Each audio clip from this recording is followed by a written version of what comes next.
All ships to attack formation, mission objectives to talk about Star Wars in movies, streaming, animation, books, themed experiences, and your art and inspiration from the galaxy far, far away. Tonight's flight plan includes the Book of Boba Fett, Chapter 1, Stranger in a Strange Land, and In the News. And for all you out there, all comm channels open. Follow us on Twitter, Facebook, Instagram. Find us on YouTube, like and subscribe, and hit the bell icon so you know that we have new content. But first, I'll be your squad leader today. I'm Andy Lowe, aka the Chinese Pirate, director, storyteller, puppeteer, performer, and fight choreographer. On my wing is Tracy.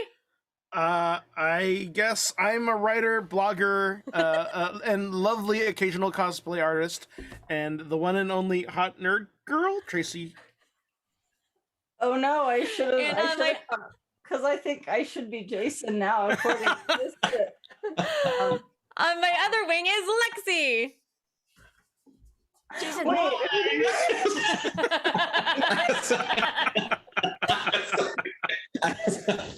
And immediate with the shenanigans. Lexi Jason is a performance artist, Ariel is event designer coordinator, and the feral geek. And holding a rear flank is Jason. So Jason does Beyond Feral Studios. That was so fully funny rehearsed in my this mind. bit. That went off without a hitch. That was amazing, guys. I was making myself laugh so hard thinking about it, and then I did it, and it went mostly. Andy got my drift. So I'm Jason from Beyond Feral Studios. Yeah, I should have opened the Google Doc and given Lexi a proper intro. So yeah, I'm Lexi, performance artist, Ariel's an events designer and coordinator, the Feral Geek, Lexi Lee.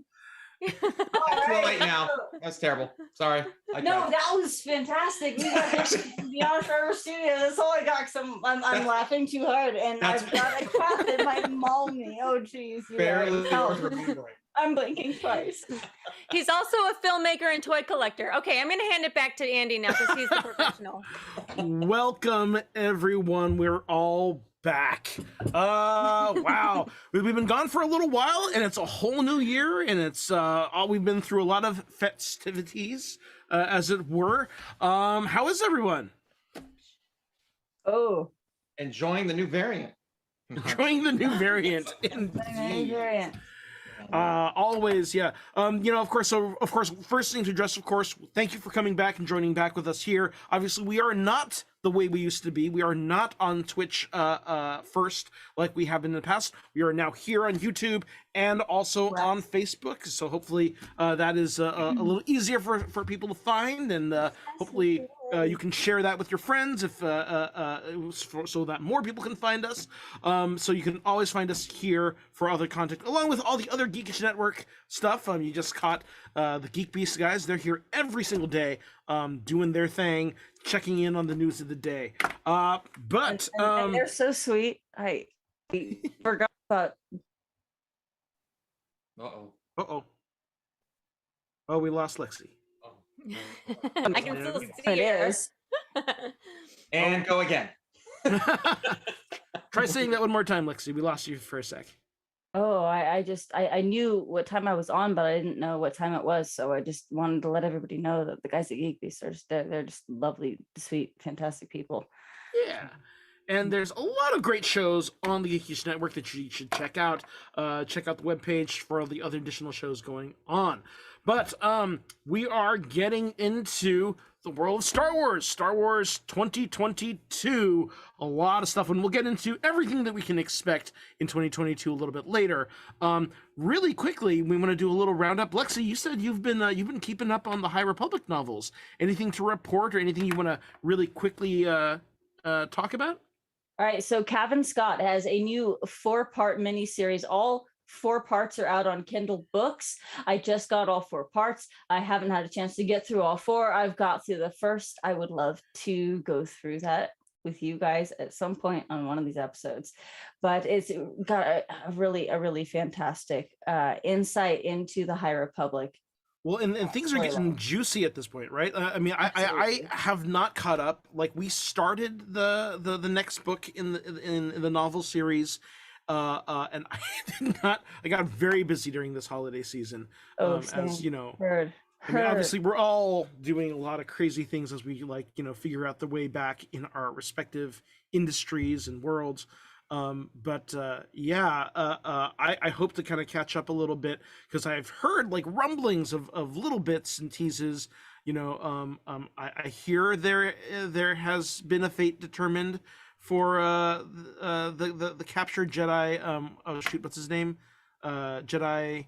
The Jedi Master. Yeah, what's his name again? Lauren. You're doing a better job at this than I am. I'll be honest. I read the book. I read the book, and you really are doing a better job of I am, because I remember. Well, I haven't read it yet, so I don't know. I remember the characters by their like functions and relationships, and then I kind of have to be reminded of their names, many of them, because like let's be real, there's a lot of them. They're trying to introduce a whole new universe, and that's why they're doing it across novels and graphic novels, comic books, miniseries. So like just get a bunch of those magnet letters and mix them up on a table and smack them up on the fridge, and you'll have all your names. No, this is Star Wars Mad Libs, and I don't hate it. I don't hate it. So there's also been a lot of buzz, and I haven't read any of these, but I'm hearing a lot of great things about the whole War of the Bounty Hunters story arc that's going on in the comics, which is covering a bunch of the bounty hunters in that gap between Empire Strikes Back and Return of the Jedi. And a character that has been getting a lot of buzz is Kira from the Solo film too. So that's been another thing too, where people are wondering is if all of the teasing they've been doing of her character in the comics might tease towards a reveal of the actress coming back to one of these other shows too. So I wouldn't be opposed to that in a plot narrative, in like a narrative thematic character sense. And I don't know enough about what's going on with that actress to say so, but that would be really awesome. It would be awesome because I mean, she's the mother of dragons. She's a little busy. Yeah, a little busy. We last we saw she was apprenticing under Darth Maul, right? I think she is still a big lieutenant in the Black Sun. Black Sun? No, Dawn. Crimson Dawn. Crimson Dawn. Black Sun is a different one. I don't trust myself to say anything because I just watched Cowboy Bebop, and I'm afraid I'm gonna say I'm afraid I'm gonna, I don't know, like they all sound like Twilight novels. How about you, Jason? What have you been consuming and has been exciting you in our downtime? I finished Emily in Paris season 2. I didn't think it was possible for that woman to be written more dumber than she was the first time around, but hey, I understand that's the character and that's fine, but I love watching that car wreck happen continuously. Did you start watching it because of your wife or your daughter? Oh no, I watched the first season back, during quarantine just because I was interested in it, and I'm like, wow, I'm like, this is terrible. I have to keep it. And when it ended, I was like, oh man, she really stepped in at this time. Bring on season 2. So as soon as it came out on my birthday, I was like, oh yay. So in the last episode, either the last or the one right before the last, because I binged it when I wasn't feeling well. Mm-hmm. She actually starts talking about Star Trek to the other main character, but you can tell she's not really a Trekkie. It's hilarious. It's so funny. She's talking about the Prime Directive, and she's like, yeah, it's Star Trek. My dad made me watch it. Yeah, she's like, my dad and I used to go to conventions. And it's like, no, you didn't. No, you shut up, Emily in Paris. And then, I went to Florida over Thanksgiving, and Andy, you were there too. I was there. Yeah, I was there like right after you. We just missed one another. Actually. Yeah. It was very interesting to kind of see Batu East because it is nearly identical. Yeah. But it is like there were times where it was a bit surreal because it definitely felt like things were bigger in ways that I could not figure out how. Like walkways had to have been wider. I don't think any buildings were taller. But I have yet to sit down and go through my photos and do any like one-to-one comparisons. I did take some photos myself constantly, like, where's the Falcon? Because I'm so used to ours, just kind of a more direct path, I feel. And then I got in the land and I'm like, where is it? It's like, oh, it's right on the edge. Okay, great, saw it. And then I left. I didn't do anything there because it was like bonkers. But I mean, I'm glad we went when we did, because after like Thanksgiving, everything kind of got even more crazy again. And I was already apprehensive, but I didn't think it could get worse, and then it did. So I'll say I don't know. I mean, if you've if this is the first time you've been to Florida in recent times, so this is my first time actually checking out Pandora of all things. Not Star Wars, but space adjacent, right? Right.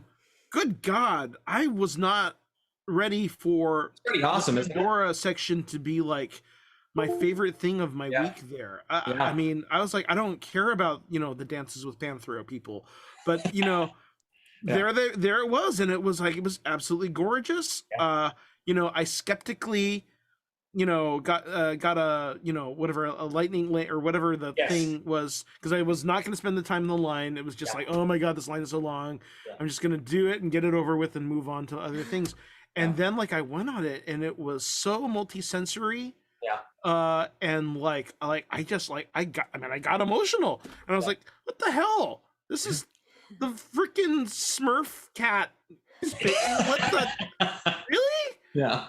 And then I went back again. I'm like, all right, that was worth the 90-minute line, or whatever, the 2-hour line. I'll do it, and I'll do the 2-hour line. And then I was glad I did, because the line is amazing. It was like there's like animatronics in the line. There's effects. There's like more world building. They have great little show scenes where like scientific experiments are going on. It's all magnetic effects. It's like really, really amazing. So it's good times. It's fun. I've heard that it's good. I've never been there, but I've heard it's like it blows your mind. Yeah, I could go deep into this, but that then we'll never get to Boba Fett. I got a new tattoo. Ooh, what's the tattoo? It's bring it here. Bring it closer, baby. Bring it closer. We want to say. I have to unfold myself, but it's the Celtic symbol for friendship. I got it with my best friend Bia. We have the bunny tattoos as well. But so you see on Instagram like those really super dainty little like fine line tattoos. That's what we wanted. That's not what we got. I mean, the guy who did. I will say that Bia much. Oh, go ahead. Oh no, I'm sorry if it helps. I have a tattoo artist friend who says that fine line tattoos don't last as long as well.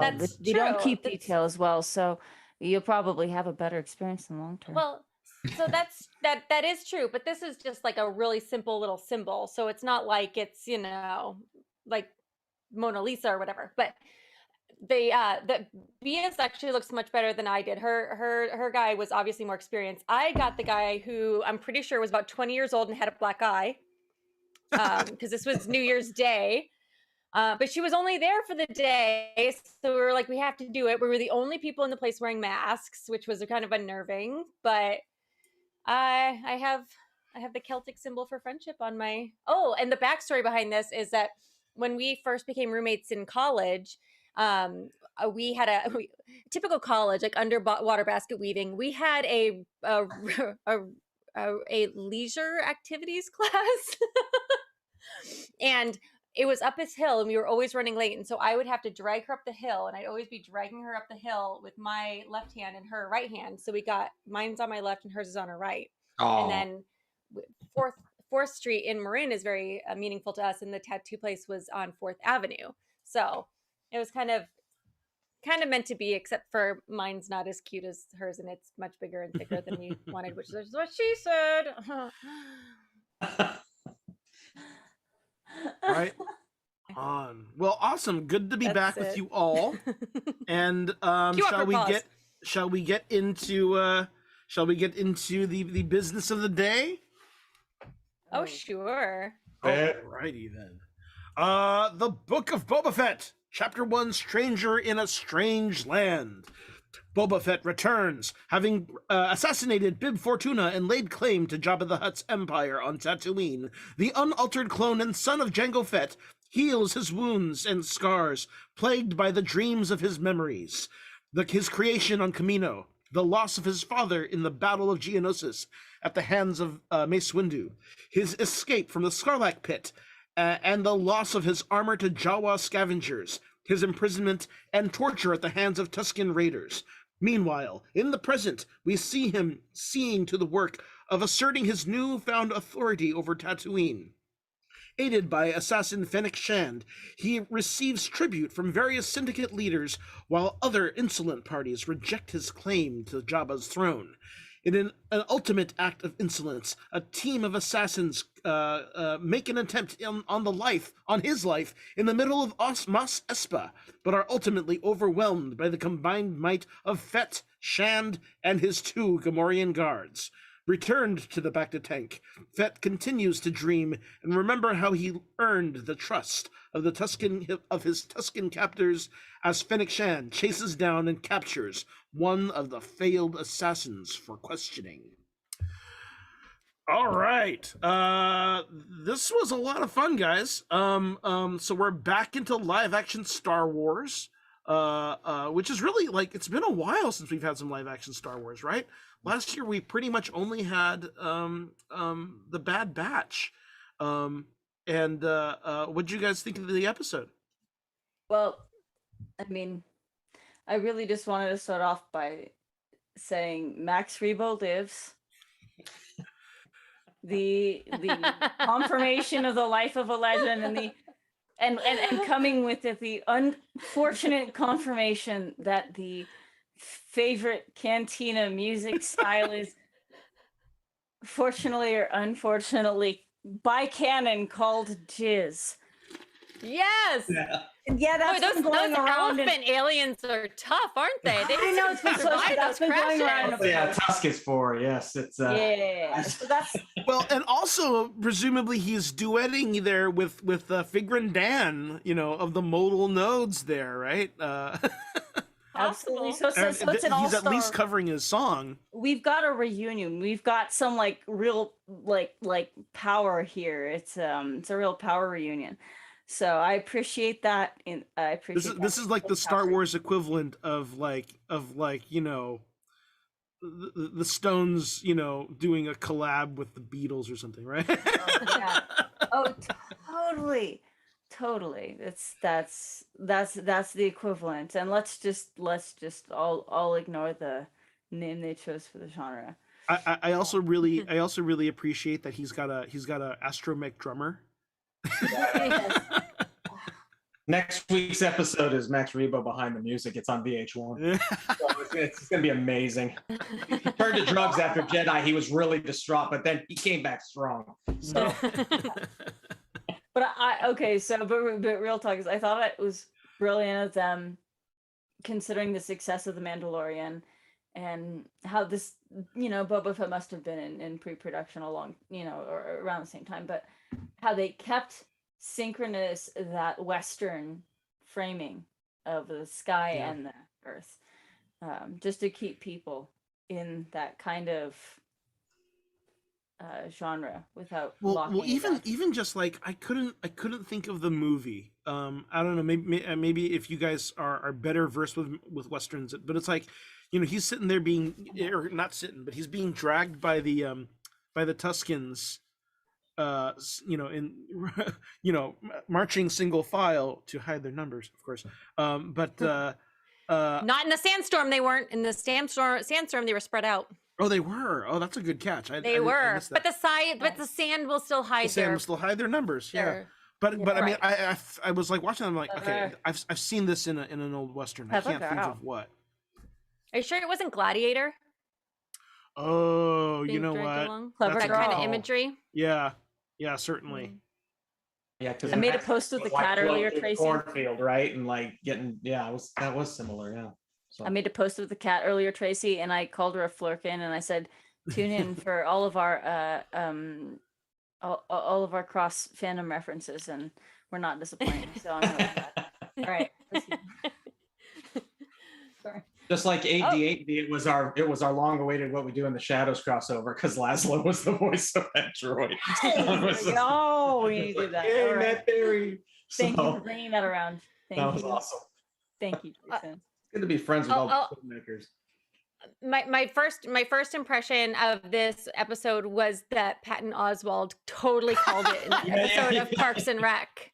Yeah, and the internet totally it. delivered, doing like the side by side as he's narrating. Hand down from the twin sons of Tatooine has Boba Fett's hand. It was a prophet. You know, I mean, honestly, okay, let's just talk about like that the moment. Simpsons. The Simpsons are just Right, always predicting the future, Simpsons right? called it. Simpsons called all this in 2018. Yeah, totally. Let's talk about that one moment, though. I mean, okay, so ways to elevate something that we've been playing, you know, in our head for years, right? Mm-hmm. I mean, the idea of him, well, one, having to use the torch on his helmet to see, two, to find like the remains of a desiccating stormtrooper and steal his heir. That is just such a great little cool thing. I mean, you know, way to go, guys. I mean, that's just... Well, he needed a badass escape to make up for the fact that he just got knocked in by a blind Han Solo. Blind man. Like on a fluke, right? Yeah. Good redemption. Like one of the most undignified deaths, you know. But on one hand, I think that if his death hadn't been so undignified in the movies, that this ethos around him maybe wouldn't have been so strong and built up the way that it has and become such a cultural phenomenon because people trying to compensate for that and give him backstory, right? So, but it's a pretty badass to burn your way through a Sarlacc. Burn and punch. Yes. Seriously, I thought about that technique for a while. Any other initial hot takes, Jason? Before we get somebody just made a comment. Somebody just did a comment that said the Western movie Comes a Horseman had a scene where the character was dragged by a horse. The stuntman was actually killed performing the stunt. Oh my gosh! Oh shit! All right. Wow, thanks for that. Good nugget. Thank you. Excellent. That guy did his homework, or girl. That's awesome. Is that Jolan from college? Just answer in the comments if that's Jolan from college. Anyone who's here with us, we might not know your new call sign here. So. True. Any other hot takes? Things, you know, initial reactions.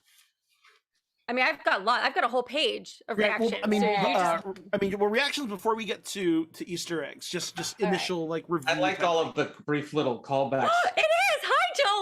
Hi, Jolan. Good sport. I liked all the brief little callbacks to Attack of the Clones. I mean, there were, you know, numerous several shots. Yeah. It wasn't. I mean, I don't know if it's so much an Easter egg, but I mean, like I had noticed, like, and then I clarified it later, but like a lot of the shots from Attack of the Clones, they actually reworked to fit the story. Like they changed the framing, they removed things, they added things, and I just thought that was just really cool that they went back and like. Always exciting to see footage of Camino. I just really like Camino for some reason. The Camino stuff was great. World building. And a different angle shot of Boba Fett holding the head. His like reflection in the it was really cool. It looked like it was like a wider angle shot, so he looked more isolated in frame. But then later we saw him looking through the helmet, so it was kind of a cool we saw the reflection, and then we saw him looking through, which I thought was kind of a neat juxtaposition. Boba Fett POV shots, right, I'm in one of his more of those. fever dream healing goop flashbacks, An entire episode through the T-shape, you know, it's just like, oh, what's going on? I don't know how he sees through that thing. I know, terrible. Right? Like it didn't even take out the sun. He like looked up and like, and I was like, okay, might have been being in the two suns. Seems like a design flaw. So okay, I will say this just to be just not to be so like 100% you know, flowery on this. I definitely feel like, you know, this is as a standalone episode, it relies on the fan service a little bit more. We still don't really know what Boba Fett's like kind of motive or want is, right? I was thinking about this, right? Like there was certain parts where I'm like, okay, the fan service stuff is cool and that's propelling me through this episode. But ultimately, like there is I mean, you know, we know that he survived the Sarlacc. We don't know how that's changed him. We see him kind of surviving being captured, right? But we don't know what he wants. We hear him talk the platitudes about he wants to not rule by fear the way Jabba did, but he wants to rule with respect. But what why does he want to rule? Why? Right. Why does he want to rule? Why take over from Bib Fortuna, right? Why right. kill him? Well, I mean, why go from being the greatest bounty hunter in the world to, you know, we've never heard of anything in terms of, you know, was he ever being groomed to be a mob boss? You know. Okay, but I'm going to propose something. Again, he had a very undignified death. Maybe he's trying to, right, fresh start. Like, hey, I'm actually a badass. Don't forget, right? Yeah. Compensate. You know, it'll also be interesting to see how the portrayal of his relationship with Fennec Shand evolves too, right? Like all we know about them is very superficial in terms of she has, you know, a blood debt because he saved her life. But in terms of what, you know, what is the basis of their trust, or is there a trust? Is it a temporary trust? I mean, you know, it will be interesting to see, you know, how deep that relationship goes. She's way more of a badass than he is. I'm just going to throw that out there. And she's also so more ruthless too, right? Like she's kind of like, no, we should do this by fear. Like we should have paraded you in, you know, carrying you in like the way the Jabba, like the way they're used to, right? Speaking of, I thought that was such an interesting bit to inform like the directorial thematic question of like, why this story for this time, for this audience? Right. Why do we put Boba Fett first? Oh, well, because, you know, like the positive that you're going to glean from this through a corporate message is, well, we don't want to rule through fear, we want to rule through respect, and that's the thing that, you know, like that's the respectable, that's the good thing that you want people to take from it. Well, and also character wise though, why does he shift, right? He goes from being the ruthless, you know, you know, no loyalty, you know, bounty hunter, rogue. So for me the payoff will be, since they've already set up this dynamic of like, oh, we have an event, we have a flashback, and I don't know if anybody else is like a moderate musical theater kid like me, and they know you're in town and they know like too much exposition, you know, and so you don't want too much exposition. And so I really hope that this bit by bit flashback thing is a way of them to make it not too much exposition all at once, and that they effectively use it to flesh out why he's chosen what he's chosen and how he handles it, and how they like, I hope they do that balance really well instead of ignoring it. So I have another theory. Okay, so we know that, I mean, obviously he looks identical to his father, Django, right? And they're, you know, I mean, for you know, however many years, they were all the clone troopers that looked exactly like him. Maybe this is his stepping stone to differentiating himself, you know, and giving a different like history to this face, right? Like creating a different future for that, and not having that face just recognized for, you know, clone troopers and legacy. Thank you. Yeah, I think it's a stepping stone. That would be that would follow with the Star Wars ethos of having these archetypal storylines. Well, and fear hasn't worked in the past, right? Fear and just killing people. So he's trying something different. I mean, presumably it has. You know, another thing that I keep thinking about too is back in The Mandalorian, when he's flying the ship and he goes up into space and he sees the Imperial cruiser, the Moff Gideon's cruiser, and he has a moment and he has like, you know, 3 lines of dialogue. But if you remember, like it's literally him being shocked. It's like the closest, you know, Tamara Morrison can come to sounding scared, but he's like, they're back. I can't believe it. They're back.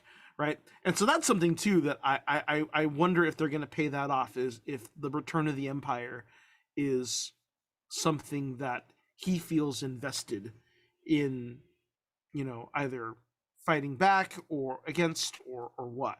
You mentioning that makes me wonder if he doesn't have deeper knowledge about maybe like the illicit groups that the Empire hires, because as we know, like George Lucas always had this thing about the resistance, or rather the outcasts. It doesn't matter whether you're an official rebel or not, but the outcasts versus the Empire being the big technocratic entity versus all of the people who want their independence, right?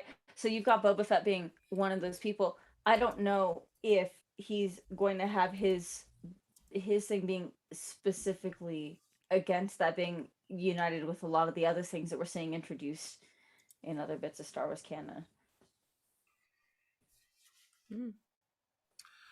One other thing I'll mention before we get into or unless you guys have anything else, one other thing I find interesting is the title of this episode, Stranger in a Strange Land, which I wonder if so there's actually a book called Stranger in a Strange Land. It's a 1961 science fiction novel by Robert Heinlein.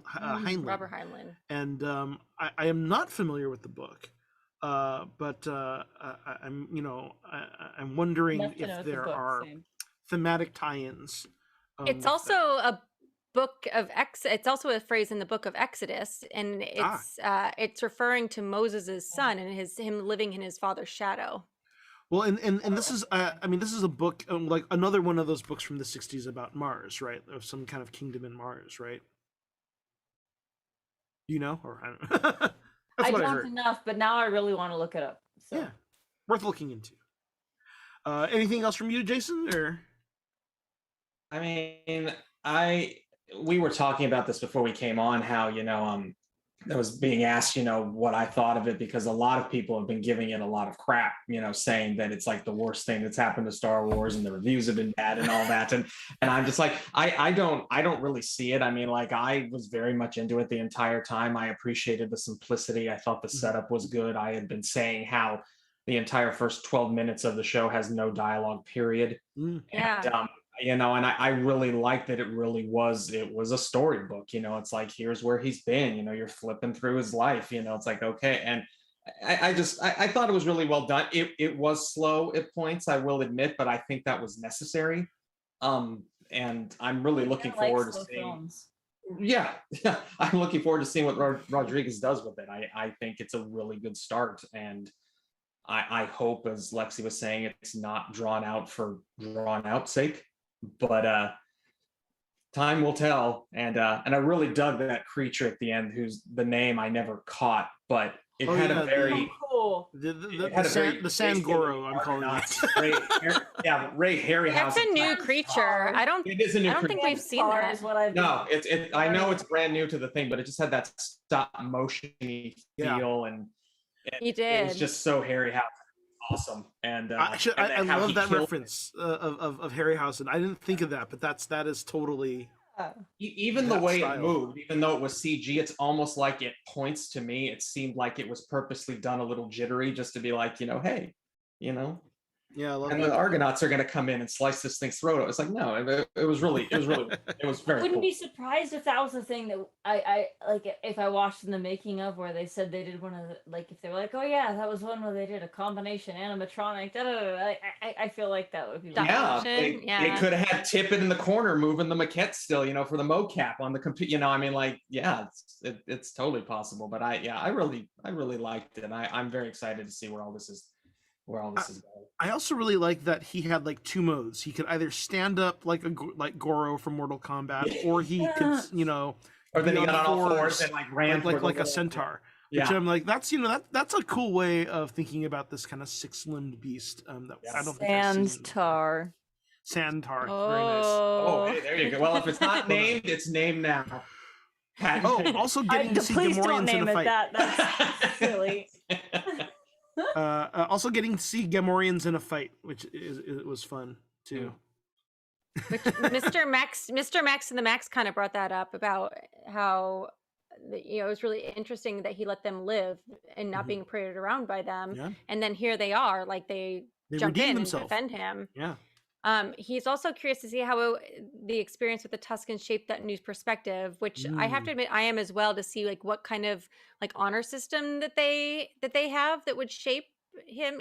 You know, he's carrying the child's training stick at the end that he's been kind of poked and prodded with this whole time, and then of course we know in the Mandalorian that he's got a full-size one that is even a little customized, right? And so you know, like what Dances with Wolves type situation that we're gonna see here. So for me, what even more than the like, I was like, okay, so I see how he eventually goes to getting his own Tusken style like staff, but then I went the big step for me was seeing how the chief saw like the kid being like, yeah, and then I killed this thing, and then looks at it and I'm like, hands in the water. Boba Fett stars. That kid is that kid's the same kid who was in all the WandaVision fake commercials, by the way. Thank you. Boba Fett stars in Dances with Massive. I want a Massive so bad. I want one. All right. So, real quick, Joel actually read the book that we were talking about, Stranger in a Strange Land. He said it's about a human who's kidnapped by aliens and comes back to Earth years later. The character was born on Mars, but is human. Interesting. So there you go. Kind of Boba Fett in that position, kind of coming back into his life, changed, presumably. Also wanted to do a quick call out. We do get introduced to Jessica Biel's character, who is the proprietor. Jennifer, not Jessica. Different. It's Jennifer. Jennifer Biel. This is hot. This is the Flashdance, not. Oh, it's just where your mind was, Andy. It's totally okay. I recognized her right away, and I was like, "Oh my God, it's Jennifer Beals!" And my boyfriend was like, "Who is that?" And I said, "Flashdance," and he was like, "Who? I don't know." And I was like, "Chair, water." What? He was like, "I don't know." And I was like, "Who are you?" I'm sorry, Quinn. Sorry, I scared the cat. I scared the fork in. It might eat me. Sorry. Well, now she has. What boy of that generation doesn't know that? Flashdance. I don't know. Yes. He might be an alien. You would be lucky. Anyway. I'm a quarter alien, so I'm pretty sure he's human. All right. Do you want to get into some Easter eggs, Tracy? Sure. Oh, Tracy's got an Easter egg. She's been doing homework. Yeah. I cannot help it. I watch these things, and I've gotten to the point now where I can watch it through once without taking notes. But this is a habit I developed while starting the Hot Nerd Girl blog, and I would do movie reviews. And so now I can watch it once, but then I have to watch it a second time, and I write down notes and things like that. So anyway, there's certain little like details about the Sarlacc that I really appreciated. One was that we could hear his heartbeat, we could hear the squealing. Yeah, the sound design is great. Yeah, you can hear the echo of the same squeal somewhere off in the distance. Yes, and I'm pretty sure that they used the same sound effect that they did in the movie, because it was like in an echo chamber type thing. And then they got rid of the beak. I don't know if you noticed that they got the beak that they brought in. I mean, we just don't see ones. it anyways. I mean, it's a good half measure, right? Maybe he got past the beak. I'm just saying that they got rid of it just because I want to. I'm assuming you went past it somehow. And then there's the arm, right? That I think is the one that Han Solo shot at. Oh, right. The one that was just the Sarlacc arm. Yeah. Yeah, it That's was cool. just kind of like chilling. We didn't see the beak, but we saw the. I feel that was them retconning what everyone hated. It's like no one liked the beak. Oh, he's taking a nap. So. Well, the beak looked like a weird. It was cold. He sucked it in. Yeah, that's right. Clam shell. He had performance issues. He saw Boba Fett and he had performance issues. Boba Fett and he shrunk out 6 more weeks of winter. So. As a Groundhog Baby, I appreciate that reference. Thanks. Sarlacc Day in Sarlacc Day. Sarlacc Day on Tatooine. Sarlacc Day. I do wonder how long he was in there before he woke up. Yeah, that was my question. Yeah, because the barge is because everybody's clearly gone. destroyed. Yeah. Well, and we always wondered long would like it really take how to are you figure supposed to get digested over 1,000 years? Because I mean that means you have to be preserved in some way a little bit, right? And the barge, Uh, debris wasn't smoking or even on fire anymore. So time Oh, that's had true. passed. Yeah. So it could have been, I don't know, like you know what would have been There's a lot cool of things if at we play here. It would have been cool if we'd seen like Max Rebo in the background, like crawling away. Did he Missed have his- opportunity, did he have Robert to play a new one? Rodriguez. But the Captain Caveman dude that they added in the special editions, he got eaten. He's gone. He's dead. he's gone. RP. Rodriguez was also, he cameoed. He was, I don't He know did. his name, but he was the lizard dude who brought the Wookiee Right. pelt. The The Wookiee Trandoshan. pelt. Yeah. Yeah, that was Or not the, no, he was the voice of the Ithorian. The Mm. the Ithorian translation device. And can we agree that no, he was the lizard guy who brought in the Wookiee pelt. Yeah. Oh, he was? Yeah. as well. Oh, I thought it was Ithorian. yeah. Trandoshan. Which we all agree is a Wookiee pelt, right? Because I Yes, just got I said- freaked out when I saw that there was a clearly Wookiee pelt. No, Laszlo was the droid. From we're in What We Do in the Shadows. That. Oh yeah. Oh right. Yeah, Who was yeah. the torture droid Oh! from Yes. Return of the Jedi? Yes. Yes, Yeah. and Flight of the Conchords, Matt Yes. Berry. Matt Berry. Oh, I missed Yeah. that. Yes, I love him. Anyways, It's fun. we got to see the Jawas who took the armor, right? That Cobb Vanth eventually got it from. And setting us up for like Enjoyed a that. future episode of like getting that back. Yep. The dung worms, those are from a video game. The dung worms? That they like. Oh, the ones that they feed to wake him the up? Tuskens like Oh, squirted the stuff in it. Just like that. I already mentioned the Tusken kid, but that's Jimmy Kimmel's nephew. Just gonna throw that out there. It's kind of weird. The Rhodium prisoner was voiced by Sam Witwer, who Oh really? Oh, Darth Maul. I know him from the US version of Being Human because I watched both the UK and US versions because I'm really weird. Which version But of that did you he- like better? I like the UK one personally. I like the UK better one is better as well. Yeah. But then most people in Star Wars land know him as the voice of Darth Maul from the animated. He was also the his first gig in Star Wars though was he was the voice of Starkiller. Well, the voice and the face model for Starkiller in the Force Unleashed video games actually. Oh, there you go. Let's see. Oh, okay. So if you notice the ambassador of the mayor, like before he was like, oh yeah, taunting Boba Fett, he like walked just past the Rancor pit, but then that reminded me that Bib Fortuna in Bad Batch took Moochie. So is Moochie under there? Interesting.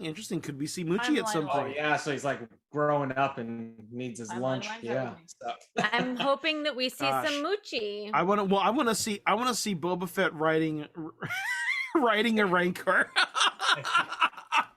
laying waste to his enemies.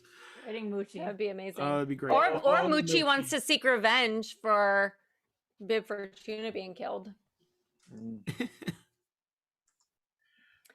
Okay, let's see. We talked about a bunch of these. Let's see. Was the attack by the space ninjas who parkour? Was that the second delegation I'm pretty sure that the ambassador was referring to? Right. Okay, so it's either the second delegation in a case of Star Wars being obvious Star Wars, or it's a red herring.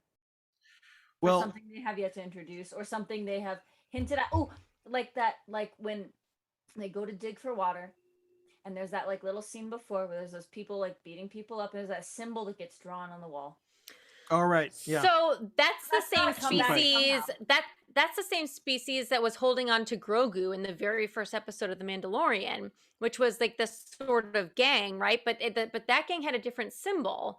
So that gang was the Red Key Raiders, and we haven't seen this symbol yet. It looks kinda kind looks of like like the an Star Arabesh Tours, T. It does look kind of Oh, like yeah. the Star Tours symbol, but it also looks kind of like an Arabesh T, but like Yeah. with a space between it. Like So- an Arbish so, T is like this, right? Speaking of Star Tours, there's the RX droid that was in there Oh dealing. yes, So I mean, that Yeah. was, I got very excited at the Yeah. Rex which droid. I thought was great. So yeah. I call Going back to those the data T. data visors. Those are data visors. Going back to the For- T, could that be yes. T for Tarkin? Next generation. Oh, good. Oh, yes. When he's doing, yes, very nice. T for Maybe. Tarkin. I mean, they're Yeah. kind of just. I know, no, Tarkin's dead, but Dang. oh, Yeah, it they're could be Thrawn. Oh, Thrawn is still out there. It could be Thrawn. No? But they seem like petty criminals who just like rob moisture farms. Well, I mean, you know, they could be like the Could be. tracksuit mafia of Tatooine. I would more likely believe it to be the tracksuit mafia of Tatooine than Thrawn, because everything I know of Thrawn says that he well, Thrawn would be your kingpin, right? he So would be the a tracks, kingpin, but I don't see him as being a. he's gonna keep his hands dirty. He's not I- gonna Give us your water, do bro. his dirty work. I don't think he'd be the type of kingpin to leave a signature unless he had a specific goal in mind. Fair Like, enough, I don't fair see them enough. as trying to introduce a bigger player like Thrawn into something like this. Back to the parkour ninjas. But they could surprise me. Yeah, so yeah, could they be the mayor's delegation? Could they be linked to some other underworld threat? Like, you know, could we see Kira in this series? You know, I mean, because she's like 30, 35 or something like that. So in this timeline, she would be 40. Yeah, close enough, right? Yeah. They keep teasing that there's Skywalker level cameos coming up. So I mean, I think everything's on the table. I mean, they discussed, you know, Ford apparently filming something. I don't know if Oh, that shit. was a rumor or not. Well, but if Ford Harrison filmed Ford. something, that would actually lend credence to my off the cuff calling out of Kira, right? Because then you Yeah. I don't know that he would do it. He's such an asshole. I know.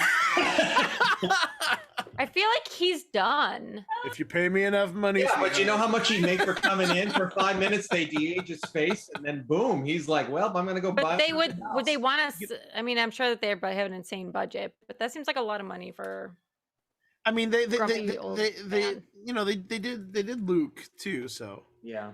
if it costs him no time, But he didn't know that. Did he actually? He didn't film that. Hamill, Mark Hamill. Yeah, he no, came in. he didn't film that. Yeah, he came The in. young Luke thing. It was somebody else. No, No, it was he was something on they set. filmed it at the same time. He was on Yeah. set. He was on set. They filmed him doing it, and then they put a younger person there. He ran through the actions. They were both there. Yeah. Did he? So- Yeah, there's Oh. behind the scenes footage on YouTube of him full Jedi garb holding Grogu. So Oh. kind of a Alright, trip. Never So mind. yeah. I need to watch that apparently. Yeah. Yeah, there's actually a great if you the Star Wars Gallery Making of the Mandalorian, they created like an episode just about bringing Luke back. I a did lot of fun watch stuff that. there. Maybe it's been too Yeah. well. I remember when we finished that. That was like a year ago, right? know. Because we were like, It's oh, been we have to so wait long. a year. We have to wait a year for Boba Fett, and like all of a sudden, like blink and we're here. Very annoying. Let's see here. It's 9:07. Any more Oh. Easter eggs we want to get through? No, before we talked move on? about the rest. I've got other ones, but we talked about the rest. I'm just gonna call everybody a Sleemo from now on. A Just like Sleemo. Yeah, you know, I mean, going into this, there was a part of me that's like, more Tatooine. But you know, honestly, there's only a little bit of Tatooine we've seen. So, like, you know, getting more into kind of how the underworld works and more cities. You know, we've never seen Anchorhead. There's rumors that we might we might finally see Tashi Station at some point during the series. So Some power converters. yeah. So I'm looking forward to this. Of course, new episodes drop every Wednesday, or if you absolutely cannot wait, midnight on Tuesday night. I'm looking forward crazy to the next one. youngins.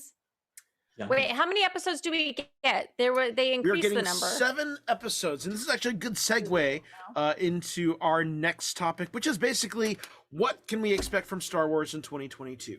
So, of course, right now we've just started Book of Boba Fett. There are 7 episodes, which will take us through mid-February.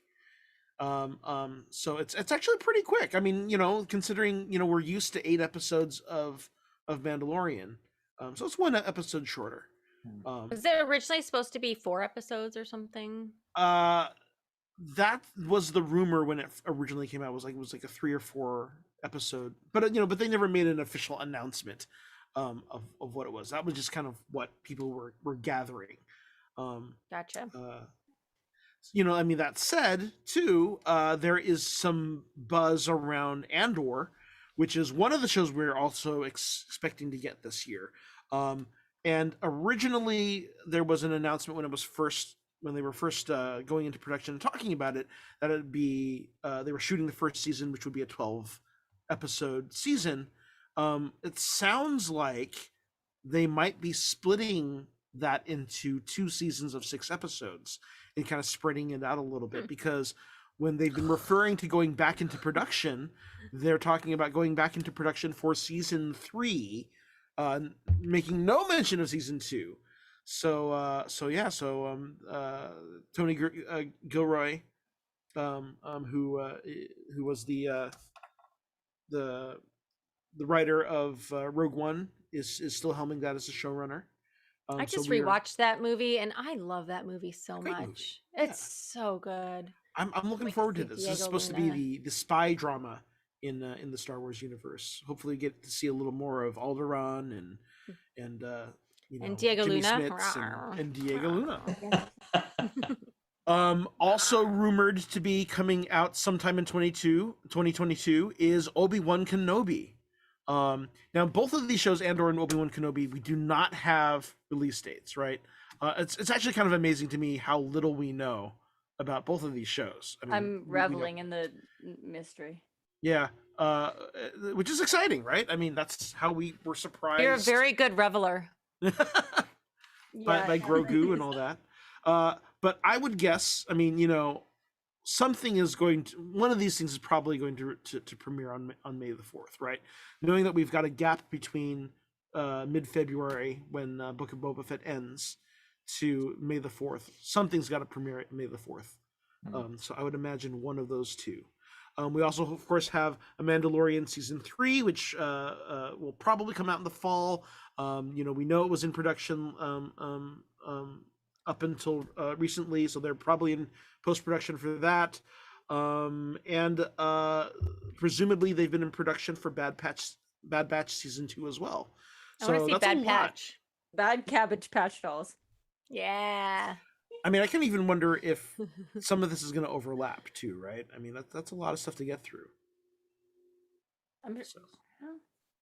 But so Star Wars Celebration, which I technically have tickets to, but I don't know if COVID is still a thing. Yeah. Well, it's scheduled for May 26th through the 29th, and this is a pushed back because it was originally supposed to be, was it 2021? 2020. It was 2020, yeah. Because I've had my tickets for like 3 years.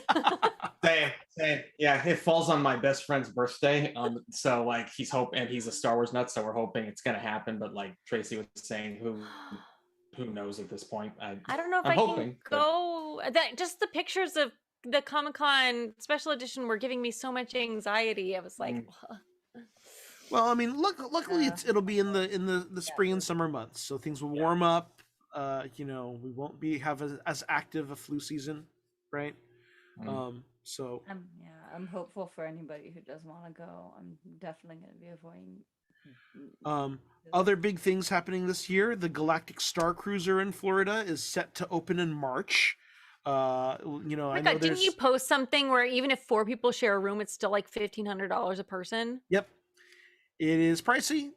Hey, if you are of the ilk that can afford that, more power to you.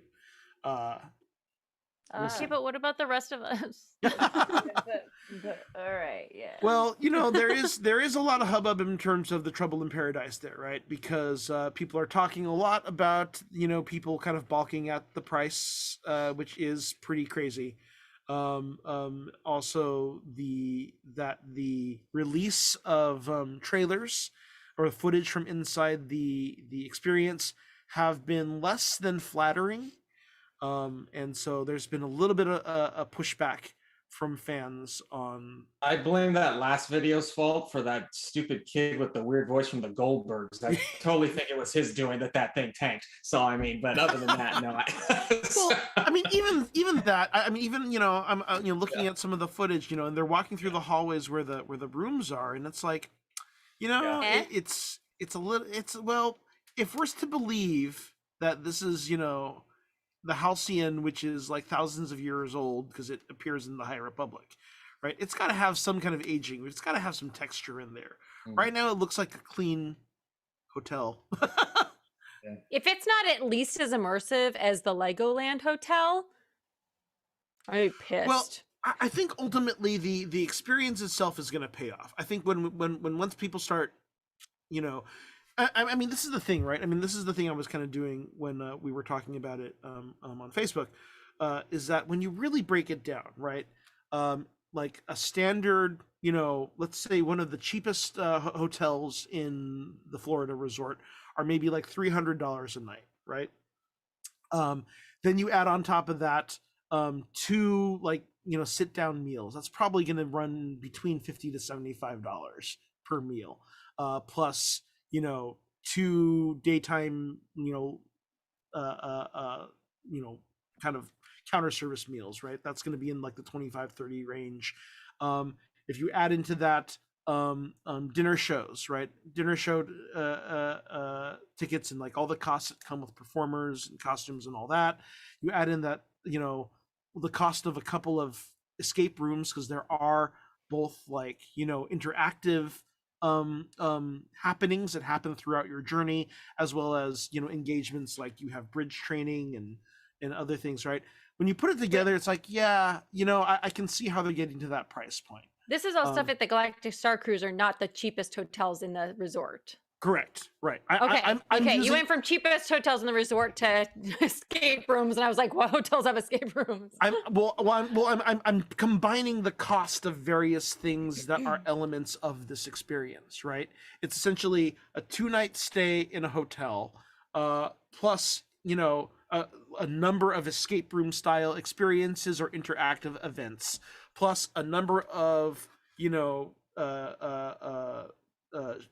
shows, as well as interactive shows and activity rooms, your meals, 2 sit-down meals, plus 2 lunches and maybe 2 breakfasts or something. You get the ticket to go out to Hollywood Studios. Right. You get the line for Rise the ticket Falcon. there. So Right. I mean, Lightning right there, lane that's there. $300. I can see how that covers the cost for what they're offering.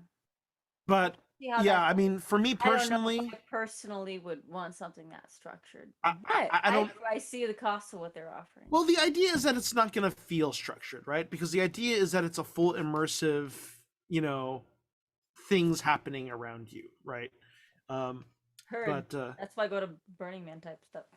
right. I mean, that's I'm the person who stays in the Holiday Inn Express across the street and like brings my own stuff to the microwave. So Heard.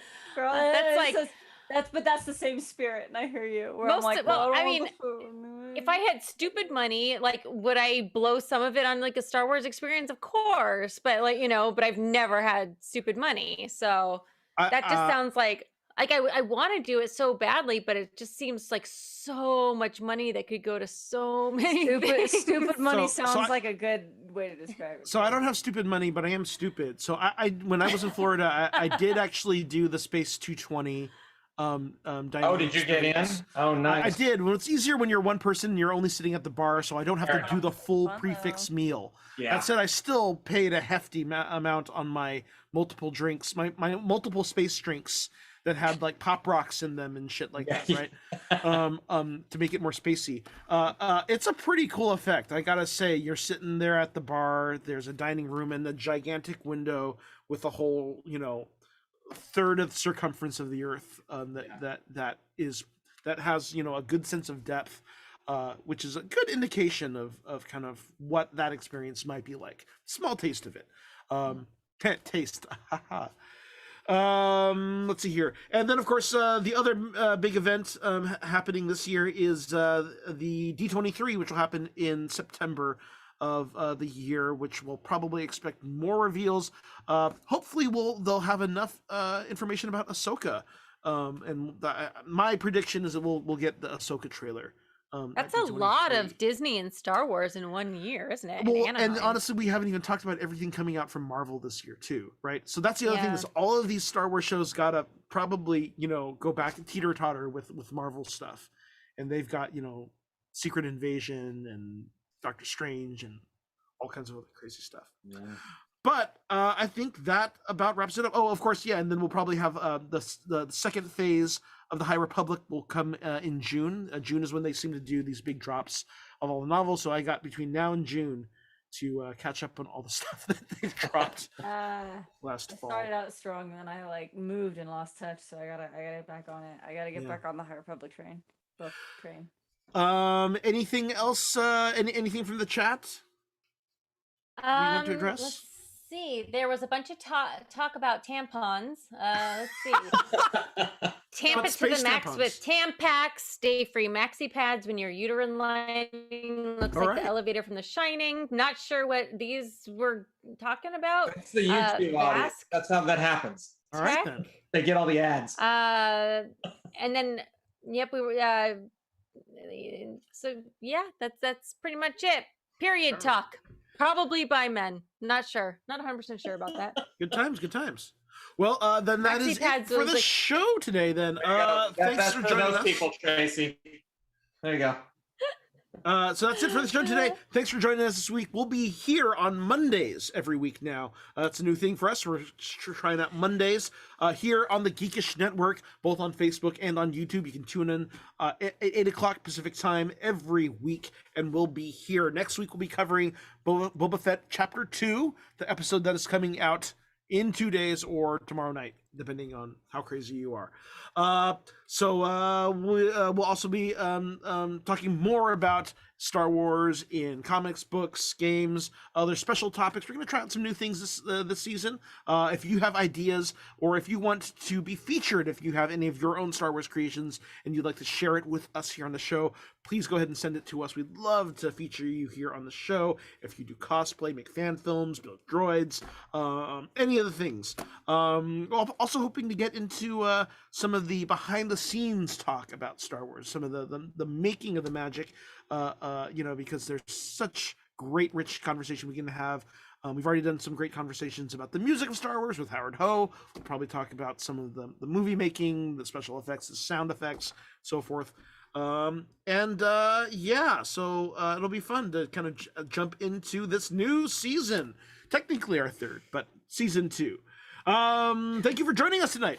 Please follow the Geekish Network on YouTube, Facebook, and subscribe to the channel. You can click on the bell icon so you can find out when we have new content. You can check the schedules for all the other great shows throughout the week here on the Geekish Network, including Geek Beast, which is here every single night and will be doing the crosstalk with us, bringing us in. Thanks to the flight deck, to Rodney, and we are the Pod Squadron. Please check out our content on podsquadron.com. You can like and subscribe. Follow us on Twitter, Facebook, Instagram, and YouTube. For podcast subscriptions, you can subscribe on Apple Podcasts, Spotify, Stitcher, or your favorite podcast app. I am the Chinese Pirate at ChinesePirate_ on all platforms. And I am not, in fact, the Chinese Pirate. I am Tracy, the Hot Nerd Girl, and Hot Nerd Girl on Facebook, Hot_Nerd_Girl on Twitter, Hot Nerd Girl Official on the Instagrams. Have a good night. I have to pee. And Lexi? All right. Feral Geek Aesthetic on Instagram. I bring my own popcorn. You should too. And Jason. BeyondForever.net, Beyond Forever Studios, everywhere else. And Lexi's awesome. All wings return to base, course laid in, and prepare to make the jump to light speed on my mark. And remember, the truths we cling to depend on our own point of view. Only the Sith deal in absolutes. Good night, everyone.